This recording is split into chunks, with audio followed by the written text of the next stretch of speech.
Welcome, dear listener. You found your way back to the darkness, back to the place where stories twist and shadows breathe. This is the Storyteller's Garden, and I am Evelina, your guide through the unsettling, the mysterious, and the macabre. Every Wednesday, I invite you to step beyond the comfort of the known, into the depths of Evelina's dark veil. Here, the rain never stops, the past never rests, and the unknown is always watching. Tonight, we travel to the mist-covered streets of Seattle, where the rain washes away the sins of the city, but not the blood. A killer moves through the night, turning murder into art, leaving behind only fear and a single red rose. This is Blood in the Rain. Stay close and listen carefully. Seattle was drowning. The rain came down in thick sheets, washing the city in a haze of silver and shadow. Streetlights flickered in the wet darkness, their glow distorted by puddles that reflected a world teetering on the edge of something unseen. Detective Evelyn Carter pulled the collar of her coat higher, her breath clouding in the cold air as she stepped under the yellow crime scene tape. The scent of wet pavement mixed with something metallic, something darker. Another body, another night, another secret buried beneath the rain. It was just past midnight when the call came in. Female, early 30s, Officer Reynolds reported as Evelyn approached the scene. Found in the alley behind a coffee shop on Pike Street. Same MO as the last two. Evelyn knelt beside the body. The woman lay on her back, rain soaking into her dark dress, her lifeless eyes staring at the sky. A single deep slit ran across her throat, the blood washed away by the relentless downpour. But what sent a chill through Evelyn was the rose. A crimson rose, placed gently in the victim's hand, just like the others. "The Rose Killer," she muttered, clenching her jaw. 3 murders in the past 6 weeks. No witnesses, no evidence. Just women left in the rain, a single flower clutched between their fingers. "Any ID?" she asked, standing. Reynolds nodded. "Ava Sinclair, 32. Works at..." He checked his notes. "The Montlake Art Gallery. No known connections to the other victims." Evelyn exhaled sharply. Then why her? As she studied the woman's pale face, the rain whispered against her skin, and for a fleeting moment, Evelyn felt it. Something lurking beneath the surface. The killer was escalating, and she was running out of time. By morning, Seattle was still cloaked in gray. Evelyn sat at her desk, sifting through files, her mind a tangled mess of red strings and dead ends. 3 victims, no connection, except for the rose. A knock at her office door pulled her from her thoughts. Detective Noah Hayes stepped inside, a cup of coffee in one hand and a file in the other. "Got something?" Evelyn took the coffee, nodding her thanks. "Tell me it's a break." Noah sighed. "Not exactly, but it's weird." He flipped open the file. "I ran background checks on all 3 victims. Nothing stood out until I checked Ava Sinclair's phone records." He slid a printout across the desk. A single number stood out, repeated multiple times over the last month. "A burner phone?" Evelyn guessed. "Yep, and get this." Noah leaned in.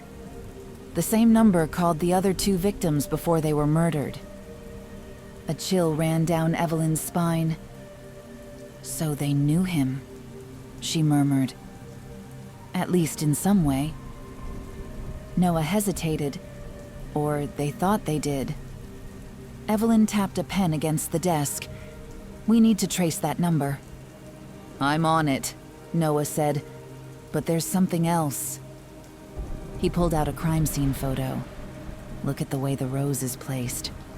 Evelyn frowned. Carefully positioned, deliberate. Noah nodded. And all the victims were found in the rain. No attempt to hide them. It's like he's presenting them. Like an artist displaying his work, Evelyn whispered. "The Montlake Art Gallery." She grabbed her coat. "I need to talk to Ava's colleagues." The Montlake Art Gallery smelled of old paper and fresh paint. A haunting silence clung to the air, interrupted only by the faint hum of rain against the windows. Evelyn approached the receptionist, a young woman with nervous eyes. "I need to speak with someone who worked closely with Ava Sinclair," she said, flashing her badge. The woman swallowed. "That would be James Holloway. He's in the back." James Holloway was tall and composed, his dark sweater speckled with paint. His eyes, however, flickered with something unreadable. "Ava was a friend," he said, his voice tight. It doesn't feel real." Evelyn studied him carefully. Did Ava mention anything unusual before she died? Anyone bothering her? James hesitated. She did say she felt like someone was watching her, but she never gave details. Evelyn's stomach twisted. "Did she ever mention a man?" she pressed. "Someone she met recently?" James shook his head. "Not that I know of, but Ava was private about her personal life." Evelyn glanced around the gallery. Paintings lined the walls, beautiful, haunting works of art. But one piece caught her eye, a portrait of a woman, dark-haired, her expression serene, and in her hand, a single red rose. Her blood ran cold. "Who painted this?" she asked. James shifted uncomfortably. "A local artist. He never gives his real name, just goes by R. Road the Rose Killer." Evelyn's pulse quickened. "Where can I find him?" James hesitated. "He has a studio in Pioneer Square, but he's strange, doesn't talk much, keeps to himself." Evelyn turned to Noah. "We need to go, now." Pioneer Square was a maze of old brick buildings and narrow alleyways. The rain had lightened, but the air remained thick with the scent of damp stone. Evelyn and Noah stopped outside a rusted metal door. The only sign of life was a flickering light behind a stained glass window. Noah drew his gun. "Ready?" Evelyn nodded. "Let's do this." She knocked. Silence. Then, footsteps. The door creaked open, revealing a man in his late 30s, his face partially shadowed by the dim light inside. "Can I help you?" His voice was smooth, almost too calm. Evelyn held up her badge. "Detectives Carter and Hayes. We'd like to ask you a few questions." The man studied them for a moment, then stepped aside. "Come in." The studio smelled of paint and something else, something metallic. Canvases lined the walls, all of them portraits, all of them women. Evelyn's breath hitched. The latest painting was unfinished. A woman with dark hair, pale skin, her lips slightly parted, a red rose in her hand. Ava Sinclair. The realization hit her like a thunderclap. He didn't just kill them, he painted them, preserved them. Evelyn's hand hovered over her gun. "Your work is striking," she said carefully. The man smiled. "Art should make you feel something, shouldn't it?" Noah's grip on his gun tightened. "Where were you last night?" The man's smile faded. "You already know, don't you?" Evelyn's heart pounded. Then he moved, a flash of silver. A knife. Noah tackled him just as the blade swung. They crashed into a table, sending paint cans clattering to the floor. Evelyn drew her gun. "Drop it!" The man panted, his eyes wild. "You don't understand," he rasped. "I make them beautiful. I make them eternal." Evelyn stepped closer. "You took their lives."